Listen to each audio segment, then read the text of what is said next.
Olá a todos! Hoje a gente vai falar sobre um assunto muito interessante. IA pode substituir programadores no futuro?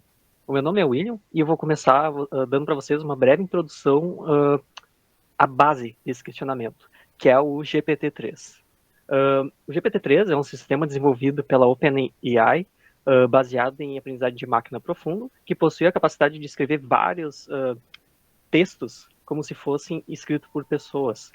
Ele consegue fazer isso através de um dataset de 175 bilhões de parâmetros, e ele veio para substituir o já modelo bem famoso GPT-2, que tinha 1,5 bilhão de parâmetros, ou seja, 100 vezes menor. E ele foi lançado em 2019. E como que ele funciona? Por exemplo, para inserir no sistema um parágrafo, uma determinada ideia, o GPT-3 ele consegue interpretar a ideia que está presente nesse texto e gerar um novo parágrafo para compor um texto. Ele é tão eficaz que ele consegue construir, por exemplo, 5 novos parágrafos de um texto em apenas 10 segundos.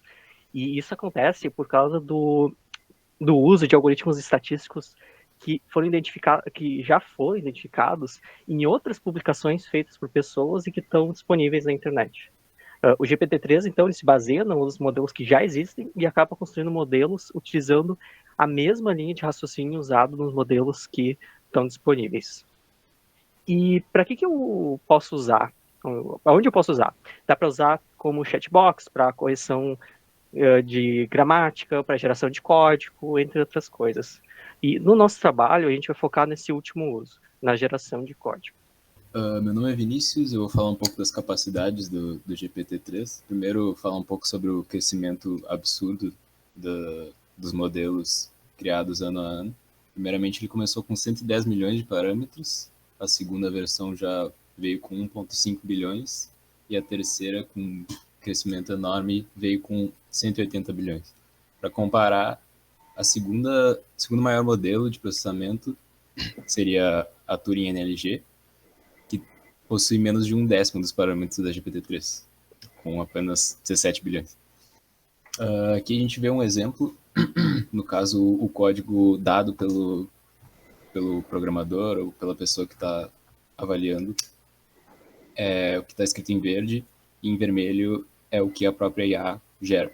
Nesse caso, simples, um código para checar se a palavra é um palímetro. Nesse caso, a gente já consegue ver ela reutilizando o código já feito por ela mesma. No caso, ele pega e cria um código para poder ver um palíndromo com pelo menos 7 caracteres.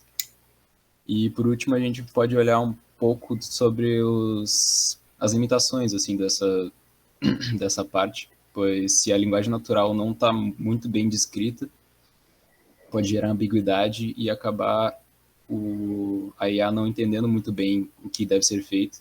Então precisa ser muito preciso na descrição do problema.